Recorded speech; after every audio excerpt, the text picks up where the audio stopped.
अस्सलाम वालेकुम। आज हम एक ब्रीफ इंट्रोडक्शन दे रहे हैं वायरसेस के बारे में, ताकि जब हम डिटेल में वायरसेस को वन बाय वन डिस्कस करें तो हमारे कोर कॉन्सेप्ट्स क्लियर हों। तो वायरसेस इस तस्वीर को ही पहले देख लें before I talk about anything else. इससे आपको आइडिया एक हो सकता है कि वायरसेस जो होते हैं उनकी मुख्तलिफ शक्ल हो सकती है, मुख्तलिफ स्ट्रक्चर हो सकते हैं, राइट? मुख्तलिफ साइज़ हो सकते हैं और बहुत सारी बातें वेरी कर सकती हैं वायरसेस में। लेकिन जो कोर प्रिंसिपल्स हैं वायरसेस के, वायरोलॉजी के, वो हर अच्छे डॉक्टर को पता होने चाहिए।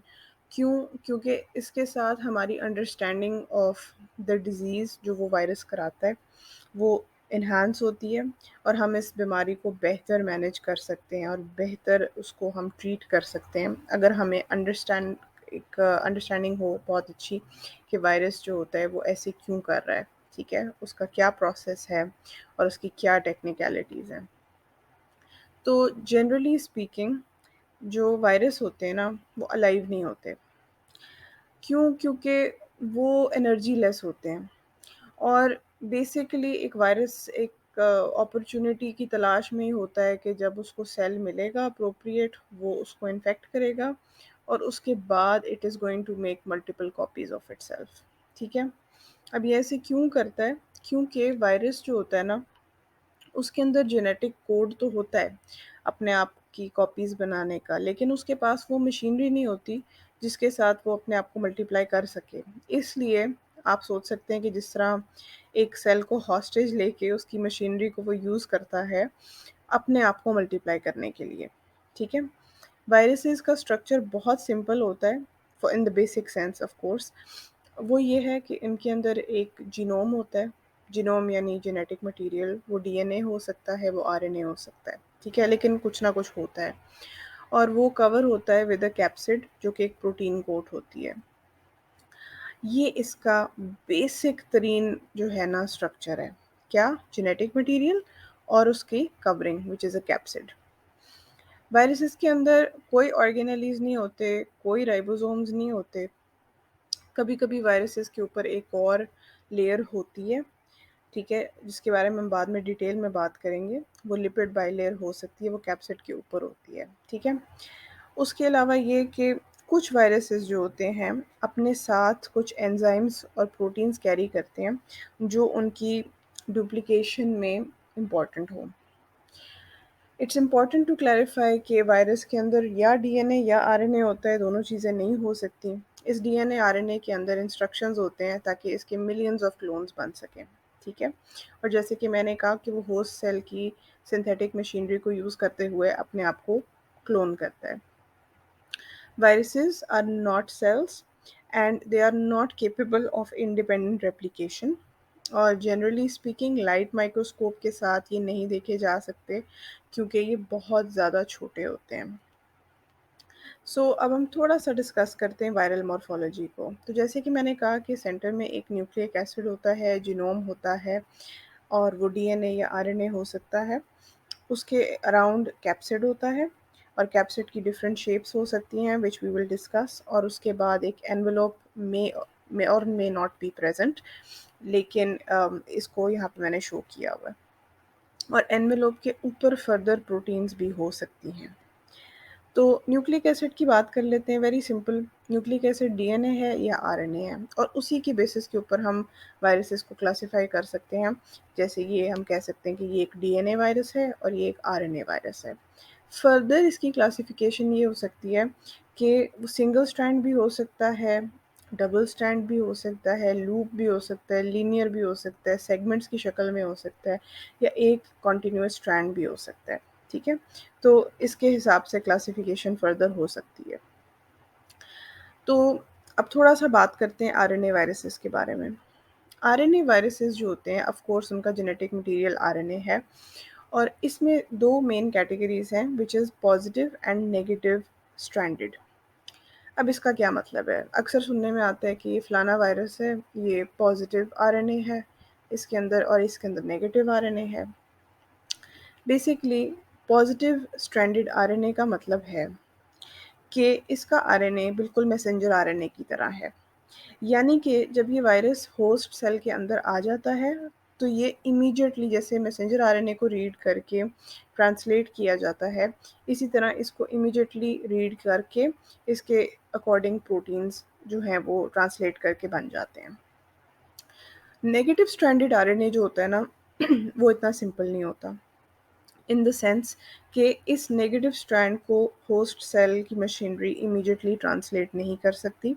इसको पहले पॉजिटिव स्ट्रैंड में कन्वर्ट करना होता है, इसको कहते हैं ट्रांसक्रिप्शन। और ये ट्रांसक्रिप्शन करने के लिए वायरस अपने साथ एक एंजाइम कैरी करता है, उसको कहते हैं RNA dependent RNA polymerase. Okay, so negative से पॉजिटिव स्ट्रैंड में जब वो कन्वर्ट हो जाता है, उसके बाद the process is the same. उसके बाद it is translated and proteins are manufactured accordingly. Human cells के अंदर ये एंजाइम नहीं पाया जाता, तो जिस वायरस को इसकी ज़रूरत है वो उसके साथ ही ये एंजाइम उसके साथ होता है, ठीक है। तो ये पॉइंट बहुत कंफ्यूजिंग होता है अक्सर स्टूडेंट्स के लिए, अगर उनकी बेसिक कॉन्सेप्ट्स क्लियर नहीं है ना, तो उनको नहीं समझ आती कि पॉजिटिव नेगेटिव का क्या मतलब है। तो सिंपल अल्फाज में ये है कि पॉजिटिव डायरेक्टली ट्रांसलेट हो जाता है, नेगेटिव को जो होता है ना पहले पॉजिटिव में कन्वर्ट होके फिर ट्रांसलेट होना होता है। अब इसके साथ एक्सेप्शंस हैं। एक्सेप्शंस में 2 एक्सेप्शंस हैं जी, रेट्रो वायरस और रियो वायरस। रेट्रो वायरस जो है उसका एग्जांपल है एचआईवी वायरस, जो कि बहुत पॉपुलर है, एफएससी में भी पढ़ाया जाता है और बड़ा ही डिटेल में ये स्टडी हुआ है। तो इसके बारे में जो यूनिक बात है वो ये है कि इसका जो जीनोम है ना, वो होस्ट सेल के अंदर वो अपना जीनोम इनकॉर्पोरेट कर देता है, और इसका जो आरएनए है इसको ट्रांसक्राइब किया जाता है रिवर्स फैशन में, ठीक है, इसको कहते हैं रेट्रोग्रेड, और फिर ये डीएनए बन जाता है। तो ये अपने आरएनए को डीएनए में कन्वर्ट कर देता है रेट्रोग्रेड, एंड इसके लिए इसको एंजाइम चाहिए, वो है रिवर्स ट्रांसक्रिप्टेज, और उसको वो साथ कैरी करता है। ये एक यूनिक सी बात है, ये इसी वायरस में होती है, इसलिए मैं यहाँ पे इसको मेंशन कर रही हूँ। फिर है रियो वायरस, इसका एग्जांपल है रोटा वायरस, जो कि डायरिया वगैरह कॉज करता है बच्चों में ख़ास तौर पे। तो ये इसलिए यूनिक है क्योंकि इसके अंदर जो है डबल स्ट्रैंडेड आरएनए जीनोम है, ठीक है। जनरली आप देखेंगे कि ये अनकॉमन ही है। So now let's move on to DNA viruses. Mind you मैं बहुत डिटेल में बात नहीं कर रही, आरएनए डीएनए वायरसेस के ऊपर डिटेल में लेक्चर्स होंगे, ये मैं यहाँ पे सिर्फ कोर कॉन्सेप्ट्स आपको दे रही हूँ।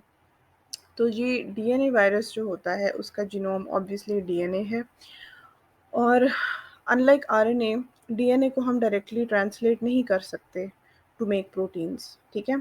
उस डीएनए से पहले ट्रांसक्रिप्शन होके मैसेंजर आरएनए बनता है, और उसके बाद वो ट्रांसलेट होता है to make proteins and enzymes, ठीक है।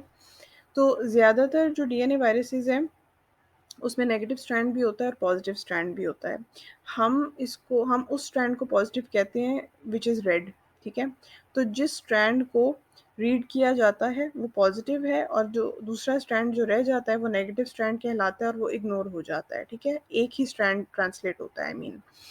तो पार्वो वायरस जो है वो एक एक्सेप्शन है, क्योंकि वो उसका सिंगल स्ट्रैंडेड डीएनए जीनोम है। जनरली आप देखेंगे डबल स्ट्रैंडेड ही होता है। अब थोड़ी-सी बात कर लेते हैं कैप्सिड के बारे में। जैसे कि मैंने कहा था कि जीनोम के अराउंड कैप्सिड होता है, ठीक है? कैप्सिड की भी टाइप्स होती हैं, इधर मैं आपको आइकोसाहेड्रल और हेलिकल का बताऊँगी। तो बेसिकली ये जो तस्वीर ऊपर आपको नज़र आ रही है ग्रीन कलर की, इसमें आपको आइकोसाहेड्रॉन स्ट्रक्चर नज़र आ रहा है। अगर आप इसका पहला यूनिट देखें, तो उसको जो उसका बिल्डिंग ब्लॉक होता है, उसको कहते हैं कैप्सोमियर, सॉरी कैप्सोमर। और ये कैप्सोमर जो होता है वो ग्लोबुलर प्रोटीन का बना होता है which is made up of multiple polypeptide chains.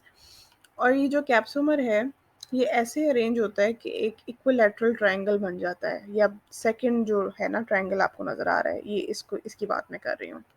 और उसके बाद जब इस तरह के 20 ट्रायंगल्स आपस में अरेंज होते हैं तो एक आइकोसाहेड्रॉन बनता है, जो कि तीसरे पिक्चर डेमोन्स्ट्रेट कर रही है।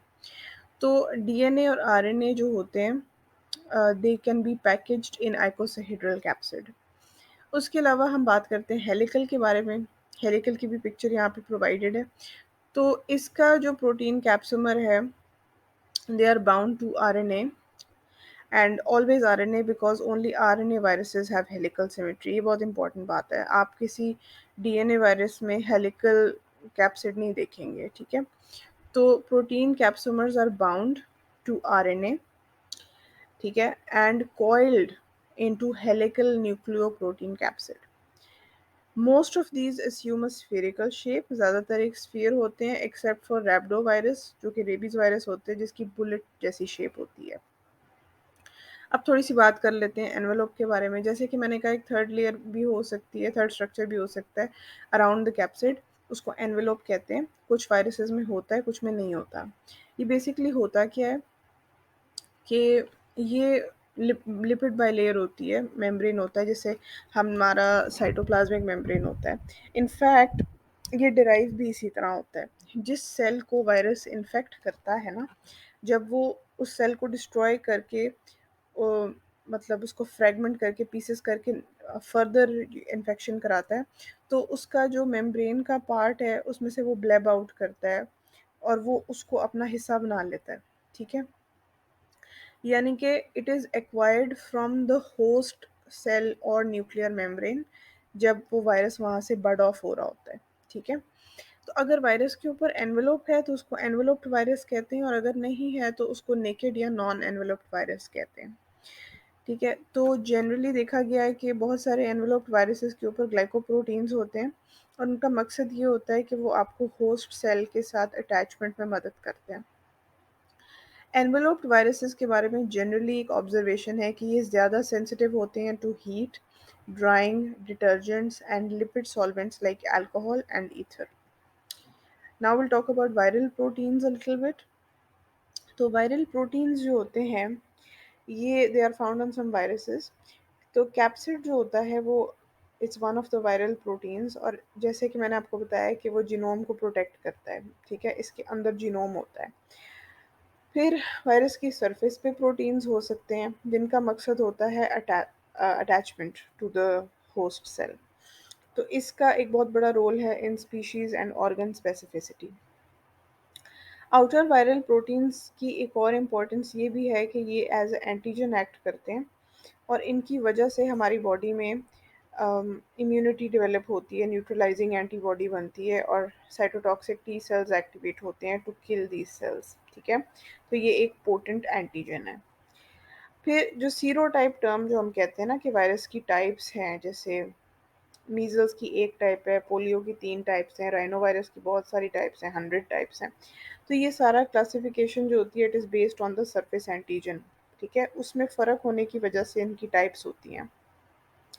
फिर कुछ प्रोटीन्स वायरल जो होती हैं ना वो इंटरनल भी होती हैं, जैसे कि स्ट्रक्चरल प्रोटीन्स जो कि कैप्सिड मैंने आपको बताया, और कुछ एंजाइम्स जैसे कि मैंने कहा था पोलीमरेसेस हो सकते हैं। फिर इंटरनल वायरल प्रोटीन्स मुख्तलिफ वायरसेस में डिफरेंट होती हैं। फॉर एग्जांपल अगर वायरस एनवेलोप्ड है तो कैप्सिड और एनवेलोप के दरमियान मैट्रिक्स प्रोटीन हो सकती है। फिर कुछ वायरसेस के अंदर सुपर एंटीजन के तौर पे भी एक प्रोटीन होती है, जैसे कि एप्स्टीन बार वायरस और cytomegalo virus and retrovirus mouse memory tumour virus. इनमें सुपर एंटीजन्स होते हैं। फिर कुछ वायरसेस के अंदर रेगुलेटरी प्रोटीन्स होते हैं in the virion and it is present in a structure called the tegument. इस पिक्चर में आपको टेग्यूमेंट नज़र आ रहा होगा। ये लास्ट जो लेबलिंग हुई हुई है दैट इज़ द टेग्यूमेंट। इसके अंदर रेगुलेटरी प्रोटीन्स होते हैं between the nucleocapsid and the envelope. The regulatory proteins include transcription and translation factors that control either viral or cellular processes. तो ये भी again virulence में help करते हैं। अब आप सोच रहे होंगे यहाँ पे विरियन का वर्ड मैंने यूज़ किया था तो इसका क्या मतलब है। तो वायरस और विरियन में एक और फ़र्क ये है कि विरियन जो होता है ना वो एक कंप्लीट वायरस पार्टिकल है और उसके अंदर आरएनए या डीएनए कोर होती है with a protein coat, sometimes with external envelope. ठीक है, और ये परफेक्टली केपेबल है to cause infection. Virions release होते हैं from the cell to continue the process of infection. तो वायरस क्या है, तो अब यहाँ पे इस टेबल को अगर आप देखें तो virus is a small parasite that consists of nucleic acid molecule covered by protein coat. Virion is the complete infective form of a virus outside the host cell. Virus nucleoprotein particle है, virion एक infectious form of virus है। Virus intracellular structure और virion extra cellular structure है, यानी कि अगर वो infection नहीं करा रहा बाहर पड़ा हुआ है तो वो विरियन है। फिर वायरस कंपैरेटिवली लार्ज होता है, virion is comparatively smaller. Viruses की डिफरेंट शेप्स होती हैं, helical, icosahedral, prolate, envelope and complex. और जो विरियन होता है, most of them are spheroid and rod shaped. Final appearance ये आप देख सकते हैं, बहुत सारी वैरायटी मौजूद है। तो वायरसेस की जनरली अगर बात करें तो बैक्टीरिया से ऑफ कोर्स वो छोटे होते हैं। कुछ बैक्टीरिया हैं जिनके साथ वायरस का साइज कंपेरेबल है, जैसे कि इकोलाई, और बहुत छोटे bacteria like chlamydia, rickettsia and mycoplasma pneumoniae. तो क्लासिफिकेशन डीएनए वायरसेस की हम आगे डिटेल में सारे फैमिलीज़ को डिस्कस करेंगे, लेकिन ये एक हेल्पफुल निमोनिक था। तो निमोनिक साउंड्स हैप्पी, लेकिन इसकी स्पेलिंग कुछ इस तरह से है कि 2 एच हैं, एक ए है, 3 पी हैं और वाई ऐसे ही मैंने लिखा है। तो इसमें है herpes, hepadna, adeno, papova, parvo and pox virus. तो ये table is a nice logical classification of how DNA viruses are divided. तो जनरल रूल के तौर पे देखें तो डीएनए वायरसेस जो होते हैं, most of them are double stranded, icosahedral and they replicate in the nucleus. लेकिन दो वायरस ऐसे नहीं हैं। पार्वो वायरस जो है, उसका सिंपल सा स्ट्रक्चर है और इसका डीएनए सिंगल स्ट्रैंडेड है। जो पॉक्स वायरस है, वो बहुत कॉम्प्लेक्स है। इसका डीएनए तो डबल स्ट्रैंडेड है, लेकिन इसकी आइकोसाहेड्रल सिमेट्री नहीं है। The DNA is surrounded by a structural protein that looks like a box। इसके लिए निमोनिक है पॉक्स इन अ बॉक्स। ठीक है। और this virus replicates in the cytoplasm. ठीक है। तो जनरली डीएनए वायरसेस जो होते हैं वो न्यूक्लियस में रेप्लिकेट करते हैं, लेकिन पॉक्स वायरस साइटोप्लाज्म में करता है। फिर उसके अलावा ये कि 3 डीएनए वायरसेस जो हैं वो एनवेलोप्ड हैं। इसमें है हर्पीज, हिपैडना और pox virus, and 3 are naked.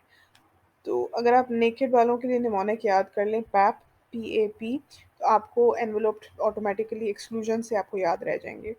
तो निमोनिक ऐसे है, pap means papova, adeno and parvo. ठीक है। आरएनए वायरसेस पे आ जाते हैं। ज़्यादातर आरएनए वायरसेस जो होते हैं वो सिंगल स्ट्रैंडेड होते हैं। इक्वल डिवीजन है पॉजिटिव और नेगेटिव की, और एनवेलोप्ड होते हैं आइकोसाहेड्रल symmetry and they replicate in the cytoplasm.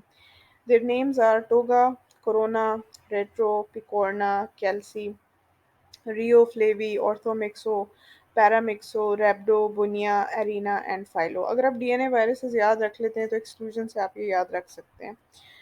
आगे आ जाते हैं exceptions.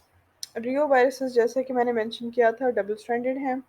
And there are 3 non enveloped RNA viruses. इसका निमोनिक है picnic to Rio and California. तो इसमें पिकोर्ना, कैलिसी एंड रियो।